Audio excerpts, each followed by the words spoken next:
So we're heading into the very last month of the year, and in terms of new releases, I do feel sometimes like December books they get forgotten about a little bit. Yes, everyone's out in the shops and looking for Christmas presents, so I suppose a new release maybe gets a bit more footfall that way. But I also feel that, I don't know about you, but I am caught up in buying presents for friends. I am caught up in spending money on going out to Christmas events, and I just tend to forget about the books that are getting published in December, more so than I do the books that are published throughout the rest of the year.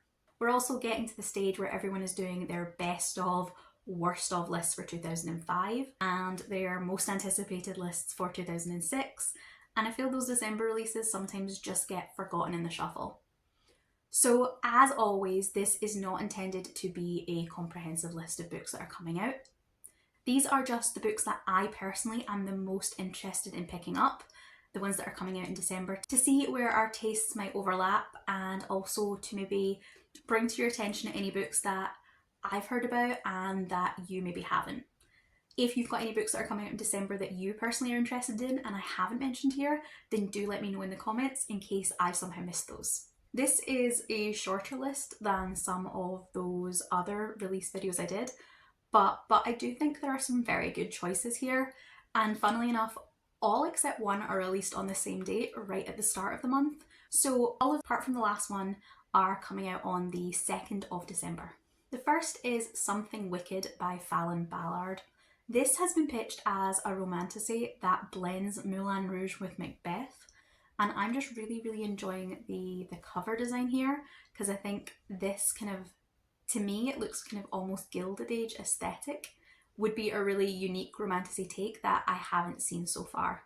Also interested in that Macbeth comparison to see whether there's something darker lurking under the surface. The country of Avon is in deep turmoil. The uprising has overthrown Avon's monarchical rulers, and a decree has been issued. Candidates for the first presidential election will be selected by the completion of a special task: to kill the former monarch of their home province. Callum, the son of the recently dethroned king, is determined to be in the running, but to do so he must come to terms with killing his father, the key to which lies in the hands of Lady Catherine, a gifted courtesan at La Poussiense, Avon's premier sex club. Lady Catherine has always had the magical ability to manipulate the emotions of anyone who experiences an orgasm in her presence. If Callum can only open up to Kate, he will be able to commit the newly fated murder without suffering the guilt and take his place as the rightful candidate from his province. But Callum has a deep-seated mistrust of the gifted, and the last thing he expects is to be confronted with an undeniable connection with Kate that neither of them understands nor wants. With the fate of the country at stake, Callum and Kate search for ways to bear themselves to each other and discover a darker force building within La Poussiense, one that might ruin the future of Avon for good. To stop Avon from violently falling to ashes, they must sacrifice everything they have, even if it requires betraying each other. The next book that is coming out in December on that same day is Dawn of the Firebird by Sarah Mughal Rana. This is for fans of The Poppy War, She Who Became the Sun, and The Will of the Many. So it has some really impressive, really immersive, big fantasy shoes to fill. It says it is about the daughter of an overthrown empire, so I'm expecting lots of fantasy politics in this one, and politics are always something that catches my attention. Camilla Zaharzad's life has been built on a foundation of violence and vengeance. Every home she has known has been destroyed by war. As the daughter of an emperor's clan, she spent her childhood training to maintain his throne.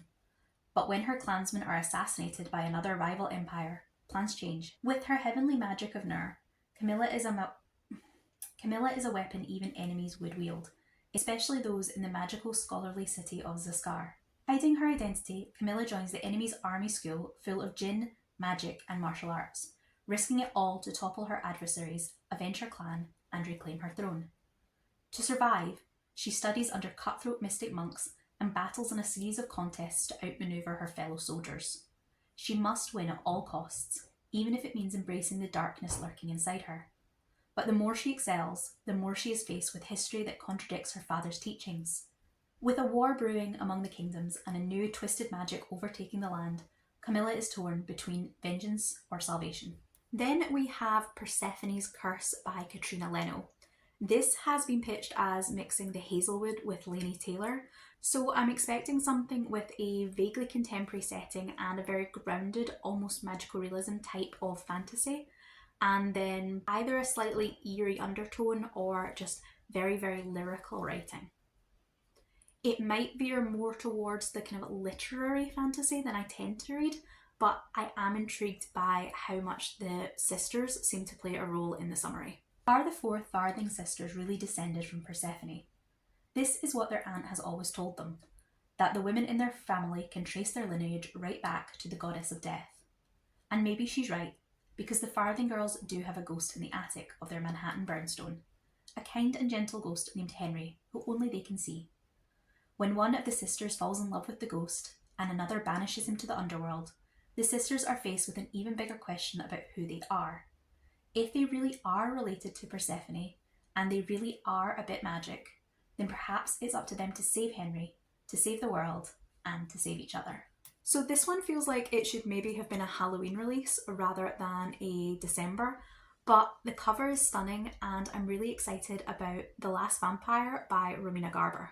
This is pitched as Pride and Prejudice meets Crave, with a boarding school setting and vampires. When a boarding school opens in a once condemned Victorian manor buried in the woods of New Hampshire, Austen-loving Lorena Navarro enrolls in hopes of finding her own Mr. Darcy. Instead, she stumbles across a coffin and accidentally awakens the world's last vampire. After hibernating for nearly 3 centuries, William Pride is desperate to find his family and clueless about the modern world. Relying on Lorena for more than just blood, he enrolls at the school to catch up on all he's missed. Soon, William uncovers a chilling truth. He is the last hope for his kind's return to power. Torn between protecting the humans around him and fulfilling his fate, William must make a choice that could change everything. Will he sacrifice his species for love, or will he embrace his dark destiny at last? Next we have Fallen Gods by Rachel Van Dyken. This is doing a Norse mythology retelling, which I love a mythology retelling, but taking it down what seems like a dark romantasy route. That is maybe not usually what I would pick up, but I think there's enough of that mythology there that I'm interested to at least give it a go. Liv Olson has been drawn to Norse mythology her entire life. After earning her degree and working as a curator in one of New York's most prestigious museums, she gets an unexpected offer for her dream job in Norway, the same place her brother disappeared months ago, after a cryptic message about finding their long-lost father. She finds herself surrounded by superstitious townspeople who refuse to even look at the water. Liv soon realises that the small town of Vaughan is nothing like it seems. Shops close before dark, and things she's only read about suddenly seem to exist. To top it off, her new boss Tristan is insultingly mean and engagingly beautiful, and as part of the job, she must live with him in his mansion. As her life quickly unravels into chaos, she's left wondering who's pulling the strings in this mysterious place where nothing makes sense, yet everything feels familiar. Her studies have always told her the gods are who you trust, but what happens when the man who's destined to kill you is your saviour?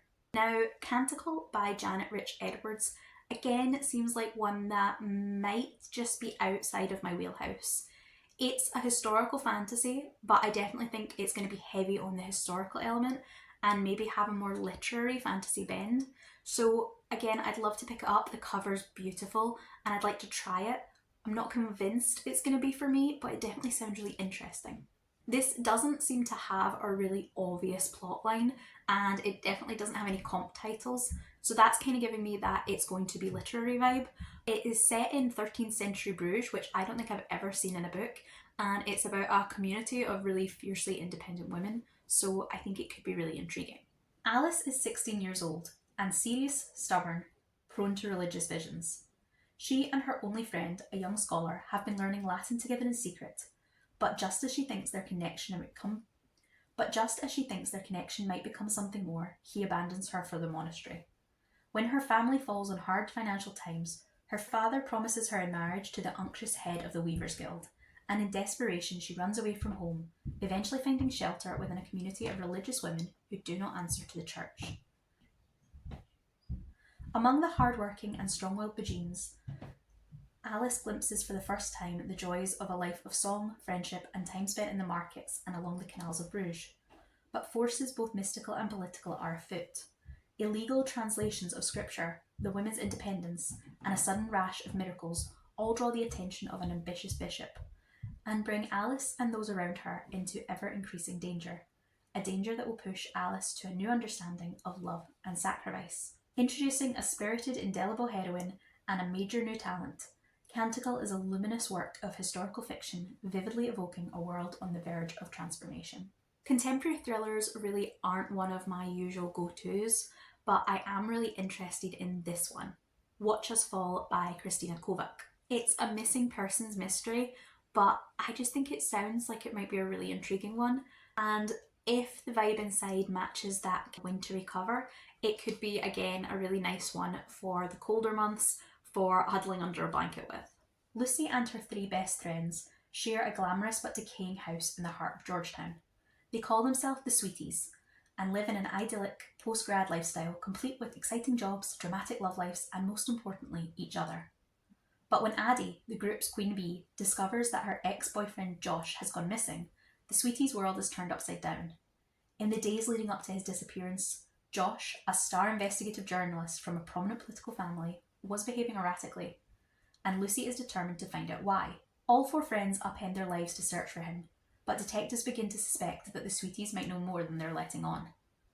As the investigation unfolds, Lucy's obsession with the case reaches a boiling point, and with it, her own troubling secrets begin bubbling to the surface of her carefully curated life. A thrilling account of the lies and delusions that lurk beneath cloistered groups of female friends and the sinister realities of celebrity. Watch Us Fall is a gripping mystery and an examination of the things we tell ourselves when we can't face the truth. And then the last book on this list, and the only one not coming out on the 2nd of December, this is The Once and Future Queen by Paula Lafferty, and it comes out on the 16th. This has been pitched as Outlander meets The Princess Bride and Camelot. So there's an awful lot going on there, and I'm really interested in what the tone's going to be, whether we're falling more into that historical romance, whether we're falling into that deeply lush writing style of Outlander with the historical, or whether we're going for some of the lighter kind of humour and fantasy of The Princess Bride, and whether Camelot is being used purely because it's an Arthurian retelling, or whether Camelot is a hint at some of the tone too. So there's an awful lot going on, and it could go a lot of different ways. The cover, I think, is stunning and does set it up as being more of a really immersive, plush, romantic, historical fantasy. But the description sounds like it's going to be something a lot lighter, a lot more fun, and a lot more irreverent. Outlander meets The Princess Bride plus Camelot in a fresh, big-hearted feminist time-slip adventure, reimagining the epic saga of King Arthur, as told from the perspective of his spunky and surprising queen, Vera, complete with time travel and good running shoes. Vera always knew she didn't fit in. When she learns that she's meant to be in another time, she leaps at the chance to embrace a new life in a world of valour, intrigue and unexpected magic in this bold and romantic retelling of Arthurian legend. 22-year-old Vera is at a crossroads, waiting tables, grieving her previous relationship, and jogging aimlessly each morning as if toward an uncertain future. When an odd man shows up at her workplace insisting that she was once the legendary Queen Guinevere of Camelot and that her lost memories hold the key to changing both the past and the present. Somehow it all feels like the direction she's been looking for. But when she asks the mysterious man to tell her more about Lancelot, Arthur, and a faithless queen, he can only say that much of what she's heard about Camelot is wrong. The truth, he claims, is something she must see for herself. After jumping through a portal in Glastonbury's historic centre, Vera is not prepared for what she finds. Magic is everywhere, but a curse on the kingdom means it dwindles every day. She has no idea how to perform a queen's duties. Her fast friendship with Lancelot sets gossip flowing, and the stranger she must call husband often refuses to meet her eye. Arthur is a puzzle, cold, forbidding, and, while angry to her face, keeps leaving secret tokens of tenderness in her chambers. Worst of all, Vera's memories, and the answers locked within them, show no signs of returning.